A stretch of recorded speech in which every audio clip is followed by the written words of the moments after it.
You were only 25, weren't you? I mean, everybody knows that you had the most astonishing contract that Hollywood has ever provided. Yes. Ever.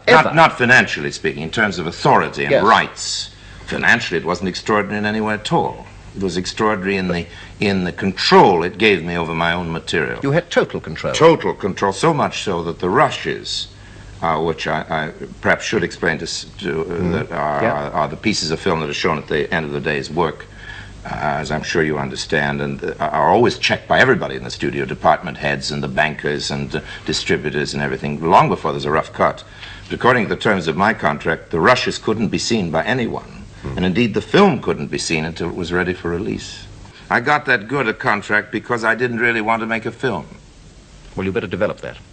And you know, when you don't really want to go out to Hollywood, or at least this was true in the old days, or the golden days of Hollywood, when you honestly didn't want to go, then the deals got better and better. In my case, I didn't want money. I wanted authority. So I asked the impossible, hoping to be left alone. And at the end of a year's negotiations, I got it. Yes.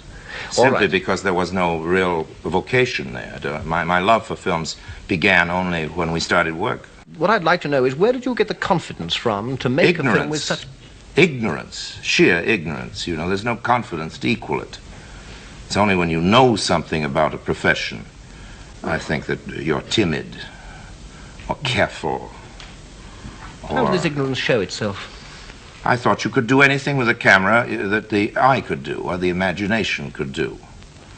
And if you come up from the bottom in the film business, you're taught all the things that the cameraman doesn't want to attempt for fear he will be criticized for having failed. Yes. And in this case, I had a cameraman who didn't care if he was criticized if he failed, and I didn't know that there were things you couldn't do. So anything I could think up in my dreams, I attempted to photograph. You got away with enormous technical advances, didn't you? Simply by not knowing that they were impossible, or theoretically impossible. Yeah. And of course, again, I had a great advantage not only in the real genius of my cameraman, but in the fact that he, like all great men, I think, who are masters of a craft, told me right at the outset that there was nothing about camera work that I couldn't learn in half a day, that any intelligent person couldn't learn in half a day. And he was right.